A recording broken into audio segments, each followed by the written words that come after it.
పూర్వం ఒక రాజు ఉండేవాడు. అతనికి రాజ్యంలో అన్నీ ఉన్నాయి. సంపద, సౌఖ్యం, సేవకులు, విలాసవంతమైన జీవితం అన్నీ ఉన్నాయి. కానీ ఏది కోరుకున్నా నిమిషాల్లో అన్నీ తన ముందుకు వచ్చేస్తాయి.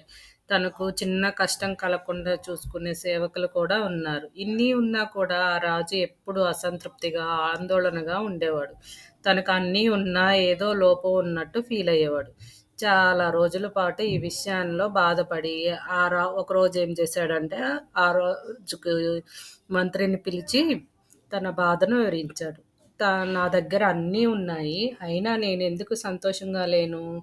నేను ఎలా నిజమైన ఆనందాన్ని పొందగలను అని అడిగాడు. ఆ ప్రశ్నకు మంత్రి కాసేపు ఆలోచించి నవ్వుతూ ఓ పరిష్కారం చెప్తాడు. అదేంటంటే, రాజ్యంలో అత్యంత సంతోషంగా ఉన్న మనిషి ఎవరో కనుక్కొని అతని చొక్కా మీరు ధరిస్తే మీకు కూడా సంతోషం కలుగుతుంది అని మంత్రి చెప్తాడు. ఆ మాట వినగానే రాజు తన సైనికుల్ని పిలిచి రాజ్యంలో అత్యంత సంతోషంగా ఉన్న మనిషిని కనుక్కొని అతని చొక్కా తీసుకురండి అని ఆదేశిస్తాడు. వెంటనే సైనికులు చాలా మందిని కలుస్తారు. రాజ్యంలో ఉన్న ప్రజలందరినీ అడుగుతారు. రోజులు గడుస్తున్నాయి. కానీ సంతోషకరమైన వ్యక్తి మాత్రం కనుక్కోలేదు. ధనవంతులు, వ్యాపారులు, రైతులు, కళాకారులు, పండితులు ఇలా ఎవరెవరినో కలుస్తారు. ఎవరిని కలిసినా ఏదో ఒక సమస్య ఉందని చెప్తూనే ఉంటారు సంతోషంగా లేవని. చివరాఖరికి ఒకరోజు ఏమైందంటే, ఒక గ్రామంలో ఒక పేద కూలిని కలిశారనమాట. అతను పొలంలో కష్టపడుతూ కనిపిస్తాడు. కానీ అతని ముఖంలో కొంచెం కూడా చిరాకు లేకుండా అలసట కూడా కనపడలేదు. నవ్వుకుంటూ పనిచేస్తున్నాడు. దీంతో సైనికులు వెళ్ళి మీకు ఏమైనా కష్టాలున్నాయా అని అడుగుతారు.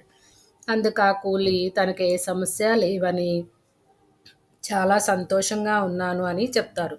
నాకు శ్రమించటానికి శక్తి ఉంది. నా కుటుంబం నాకుంది. దేవుడు మంచిగా ఆరోగ్యాన్ని ఇచ్చాడు. నాకు ఇంకేం కావాలి? నేను చాలా హ్యాపీగా ఉన్నాను అని చెప్తాడు. ఆ మాట విన్న సైనికులు వెంటనే నీ చొక్కా ఒకటి కావాలి, రాజుగారికి ఇవ్వాలి అని అడుగుతారు. దానికి ఆ కూలీ నవ్వి తన దగ్గర అసలు చొక్కాలే లేవు అని చెప్తాడు. ఆ మాట విని సైనికులు కూడా షాక్ అవుతారు. అతనికి కనీసం వేసుకోవటానికి ఒక చొక్కా కూడా లేదు. కానీ జీవితాన్ని చాలా సంతోషంగా, హ్యాపీగా గడుపుతున్నాడు. ఇదే విషయాన్ని వెళ్ళి రాజుగారికి చెప్తారు. అప్పుడు రాజుకి అసలు విషయం అర్థమవుతుంది. నిజమైన ఆనందము సంపదలో, వస్తువుల్లో, విలాసమైన జీవితాల్లో ఉండదు. అది మన మనసులో ఉంటుంది. మనకు ఉన్నదాన్ని ప్రేమించగలిగితే, కృతజ్ఞతతో జీవిస్తే అది నిజమైన సంతోషం. సంతోషం మనకు బయట ఎక్కడో దొరకదు. అది మన లోపలే ఉంటుంది. నిజమైన ఆనందం అంటే మన దగ్గర ఉన్నదాన్ని కృతజ్ఞతతో ప్రేమించటం, ఇతరులను సంతోషపెట్టటంలోనే మనకి నిజమైన ఆనందం ఉంటుందని దాని అర్థం. Thank you friends. Subscribe please.